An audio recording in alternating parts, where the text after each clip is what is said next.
নমস্কার সম্মানীয় দর্শকবৃন্দ, এই মুহূর্তে সবচেয়ে বড় খবর। West Bengal board of primary এডুকেশনের পক্ষ থেকে 2023 সালে টেট পরীক্ষা অনুষ্ঠিত হয়েছিল ডিসেম্বর মাসে।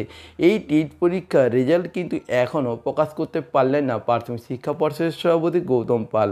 আপনারা জানেন যে 2022-এর যে টেট পরীক্ষাটি হয়েছিল তার রেজাল্ট কিন্তু ফেব্রুয়ারি মাসেই পাবলিশ হয়ে গেছে, কিন্তু এবারের যে টেট পরীক্ষা এখন রেজাল্ট পাবলিশ করতে পারলেন না পর্ষদ। কারণ অলরেডি ফেব্রুয়ারি থেকে মার্চ, এপ্রিল, মে মাস শুরু হয়ে গেল, এখনও কিন্তু পাবলিশ করতে পারছেন না। তো আপনাদেরকে জানিয়ে রাখি, এই নিয়ে কিন্তু নবান্নে উচ্চ পর্যায়ে বৈঠকও চলছে। একের পর এক বৈঠক হওয়ার পরেও এখনও ধোঁয়াশায় সমস্ত শিক্ষা দপ্তর এবং চাকরি প্রার্থীদের একাংশ। চাকরি প্রার্থীরা মনে করছেন যে এবারের উত্তরপত্র, মডেল উত্তরপত্র প্রকাশিত হতে চলেছে, এর জন্যই কি রেজাল্টের এত সমস্যা? কিন্তু না, নবান্নে এই নিয়ে যে বৈঠক হচ্ছে সেখানে পরিষ্কার যে এবারে স্বচ্ছভাবেই নিয়োগ হবে। এইবারে নিয়োগে কোনো দুর্নীতি থাকবে না, কোনো সাদা খাতায় জমা দিয়ে চাকরি হবে না, কোনো টাকা দিয়ে চাকরি হবে না। যারা যোগ্য, যারা পাস করবেন তারাই একমাত্র চাকরি পাবেন। এবং এবারে উত্তরপত্র মডেল উত্তরপত্র হতে চলেছে, তাই কিন্তু একটু দেখে শুনে এবং যাচাই করে সর্বাধিক ভাবনা চিন্তা করেই কিন্তু নিয়োগ হবে। তার জন্যই কিন্তু একটু সময় লাগছে।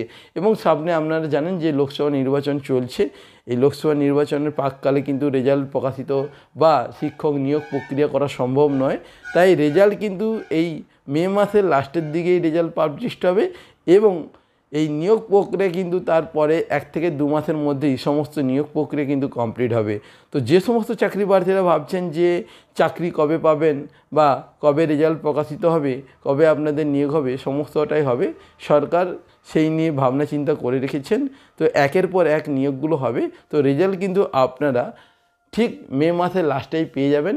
তো এবারে রেজাল্টে দেখা যাচ্ছে অধিকাংশই ফেল করবে, কারণ এবারে কিন্তু খুব কড়াভাবে কিন্তু খাতা কাটা হয়েছে। তো এবারে দেখা যাক কত পার্সেন্টেজ ব্যক্তি পাস করেন। তো বন্ধুরা, আজকের ভিডিও এই পর্যন্ত। পরবর্তী ভিডিওতে আপনাদের সাথে আবার দেখা হচ্ছে।